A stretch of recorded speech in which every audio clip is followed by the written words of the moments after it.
الحمدللہ رب العالمین والصلاة والسلام علی سید الانبیاء والمرسلین اما بعد۔ صدقے کے بے شمار فضائل ہیں۔ صدقہ اللہ کے غضب کو ٹھنڈا کرتا ہے، بری موت کو ٹالتا ہے، رزق اور عمر میں اس سے برکت ہوتی ہے۔ صدقات کی 3 اقسام ہیں۔ نمبر 1 فرض، نمبر 2 واجب اور نمبر 3 نفل۔ فرض صدقے سے مراد زکوٰۃ ہے۔ صدقات واجبہ وہ صدقات ہوتے ہیں جن کو شریعت مطہرہ نے مقرر کیا ہو یا پھر کوئی بندہ اپنے اوپر خود لازم کر لے، مثلا منت مان لے۔ اور نفلی صدقہ وہ صدقہ ہوتا ہے جو بندہ ویسے ہی ادا کرتا ہے، شریعت کی طرف سے بھی مقرر کردہ نہیں ہوتا اور نہ ہی بندے نے اپنے اوپر لازم کیا ہوتا ہے۔ نفلی صدقے کا حکم یہ ہے کہ اسے کوئی بھی کھا سکتا ہے، نفلی صدقہ کسی کو بھی دیا جا سکتا ہے، اس میں امیر اور غریب کا کوئی فرق نہیں ہے، اگرچہ فضیلت اسی میں ہے کہ یہ نفلی صدقہ بھی غریبوں کو دیا جائے۔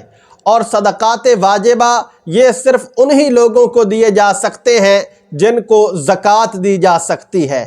البتہ ان صدقات کے 2 مصرف بہت ہی اعلیٰ اور بہترین ہے کہ ان 2 مصارف کو اگر ہم صدقہ دیں گے تو اس میں ہمیں زیادہ ثواب ملتا ہے۔ وہ 2 مصرف کون سے ہیں؟ نمبر 1 مستحق رشتہ دار، کہ اس میں دوہرا ثواب ملتا ہے، ادائیگی زکوٰۃ اور صدقے کا ثواب بھی ملتا ہے اور اس کے ساتھ ساتھ صلہ رحمی کا ثواب بھی ملتا ہے۔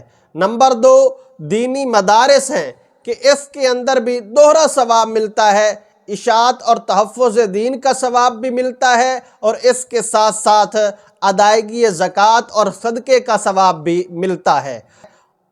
صدقۃ الفطر یہ صدقات واجبہ میں سے ہے۔ جس مرد یا عورت کی ملکیت میں 7.5 تولے سونا یا 52.5 تولہ چاندی یا نقدی یا تجارت کا سامان یا پھر ضرورت سے زائد سامان میں سے کوئی ایک چیز یا پھر ان 5 چیزوں کا مجموعہ یا پھر بعض کا مجموعہ 52.5 تولے چاندی یعنی کہ 612.36 گرام چاندی کی قیمت کے برابر ہو تو ایسے مرد اور عورت پر صدقۃ الفطر ادا کرنا واجب ہے۔ یہاں یہ بات یاد رہے کہ وہ اشیاء جو ضرورت اور حاجت کی نہ ہوں بلکہ محض نمود و نمائش کی ہوں یا پھر گھروں میں ویسے ہی رکھی ہوئی ہوں اور سارا سال استعمال کے اندر نہ آتی ہوں تو وہ چیزیں بھی نصاب میں شامل ہوں گی اور شامل کی جائیں گی۔ یہاں ایک سوال یہ پیدا ہوتا ہے کہ صدقۃ الفطر کب ادا کیا جائے؟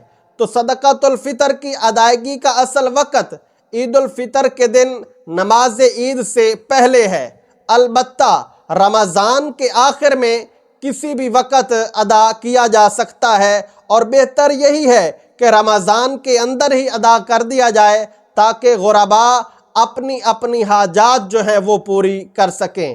حضرت عبداللہ بن عباس رضی اللہ تعالی عنہما فرماتے ہیں ان من السنت ان تخرج صدقۃ الفطر قبل الصلاۃ، کہ نماز عید سے پہلے ادا کر دینا صدقہ فطر کو یہ سنت کے زیادہ قریب ہے۔